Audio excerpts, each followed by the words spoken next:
அண்மை செய்தி. வரும் சட்டமன்ற தேர்தலில் திமுகவுடன் தேமுதிக கூட்டணி வைக்க உள்ளதாக தகவல் வெளியாகியுள்ளதை அண்மை செய்தியாக பார்த்து கொண்டிருக்கின்றோம். 2026 சட்டமன்ற தேர்தல் களம் சூடு பிடித்துள்ள நிலையில் பல்வேறு கட்சிகளும் தங்கள் தேர்தல் பணிகளை துவங்கியுள்ளனர். இந்நிலையில் கூட்டணி குறித்தாகவும் பல்வேறு தகவல்கள் வெளிவந்து வருகின்றன. அதன்படி தற்பொழுது திமுகவுடன் தேமுதிக கூட்டணி வைக்க உள்ளதாக தகவல் வெளியாகியுள்ளதை அண்மை செய்தியாக பார்த்து கொண்டிருக்கின்றோம். கடந்த ஜனவரி 9ஆம் தேதி தேமுதிகவின் மாநாட்டில் கூட்டணி குறித்து அறிவிக்கப்படும் என்று தெரிவிக்கப்பட்டது. பின்பாக மாவட்ட செயலாளர்களுடைய கோரிக்கைகளுக்கு ஏற்ப கூட்டணி வைக்கப்படும் என்றும் அக்கட்சியினுடைய பொதுச் செயலாளர் தெரிவித்திருந்தார். இந்நிலையில் திமுகவுடன் தேமுதிக கூட்டணி வைக்க உள்ளதாக தகவல் வெளியாகியுள்ளதை தற்போதைய அண்மை செய்தியாக பார்த்து கொண்டிருக்கின்றோம்.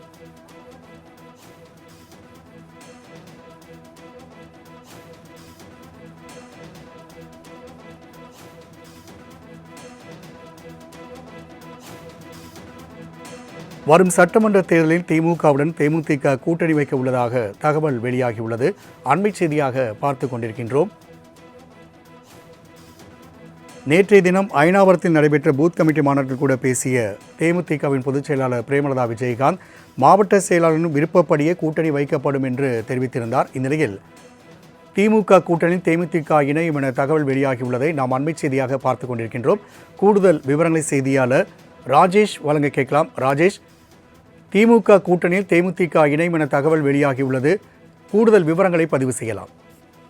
2026 சட்டமன்ற தேர்தலை எதிர்கொள்ளும் விதமாக தேமுதிக பல்வேறு வியூகங்களை வகுத்து வருவதாக கட்சியினுடைய பொதுச் செயலாளர் பிரேமலதா விஜயகாந்த் ஒவ்வொரு கூட்டத்திலுமே தெரிவித்து வந்தார். குறிப்பாக அவர் எந்த கூட்டணியில் இணைய போகிறார் என்பது மிகுந்த ஒரு பரபரப்பாக பேசப்பட்டு வந்த நிலையில் இன்னும் சற்று நேரத்தில் சென்னை அறிவாலயத்தில் முதலமைச்சரை நேரடியாக சந்திக்க உள்ளதாக தகவல் வெளியாகி இருக்கிறது. அவர் தற்பொழுது அவருடைய இல்லத்திலிருந்தே புறப்பட்டு வந்து கொண்டிருப்பதாக தகவல் வெளியாகி இருக்கிறது. அவருக்காக முதலமைச்சர் இங்கு அண்ணா அறிவாலயம் வந்திருக்கிறார். முதலமைச்சருக்கு பல்வேறு நிகழ்ச்சிகளும் அண்ணா அறிவாலயத்தில் இருக்கிறது. அதனைத் தொடர்ந்து கமலஹாசனும் சந்திக்க இருக்கிறார். அதே போல தேமுதிகவினுடைய பிரேமலதா விஜயகாந்த் அவர்களும் சந்திப்பதற்காக வருகை தர இருப்பதாக தகவல் வெளியாகி இருக்கிறது.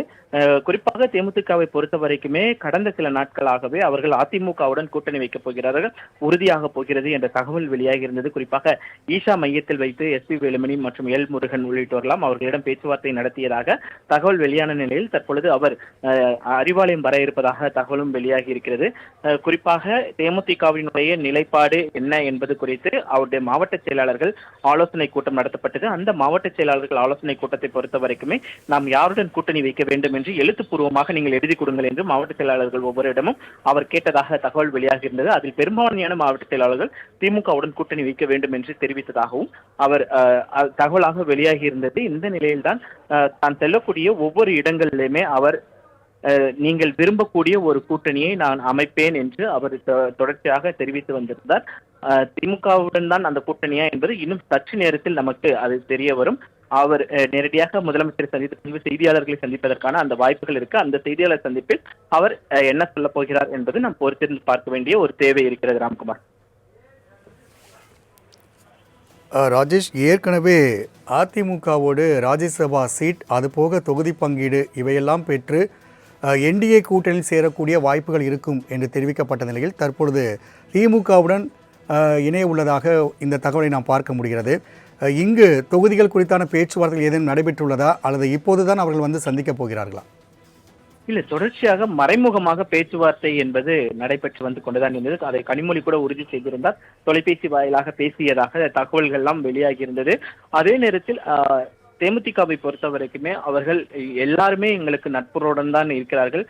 கேப்டன் விஜயகாந்த் அவர்கள் மீது நட்புறவுடன் இருக்கக்கூடிய அவர் மேல் மரியாதை வைத்திருக்கக்கூடிய அனைத்து கட்சிகளும் இருக்கிறார்கள். அதனால் எல்லோரிடமும் நாங்கள் பேசிக்கொண்டுதான் இருக்கிறோம் என்றெல்லாம் அவர் தெரிவித்திருந்தார். குறிப்பாக விஜயகாந்த் அவர்களுடைய குரு பூஜையின் போது நம் துணை முதலமைச்சர் அதே போல அமைச்சர் பெருமக்கள் எல்லாம் கலந்து கொண்டிருந்தார்கள். அதே போல அதிமுகவிலிருந்தும் கலந்து கொண்டார்கள். இருந்த போதிலும் தற்பொழுது திமுகவிற்கு இணக்கமான சூழ்நிலையில் தேமுதிக வந்திருப்பதாகத்தான் தகவல் வெளியாக இருக்கிறது. தற்பொழுது ராம்குமார், நீங்கள் தற்பொழுது நேரடியாக பார்க்கலாம். தேமுதிகவை சேர்ந்த நிர்வாகிகள், தேமுதிகவினுடைய பொதுச் செயலாளர் பிரேமலதா ஆகியோர் அறிவாலயத்திற்கு வரக்கூடிய அந்த நேரடி காட்சிகளை பார்க்கலாம்.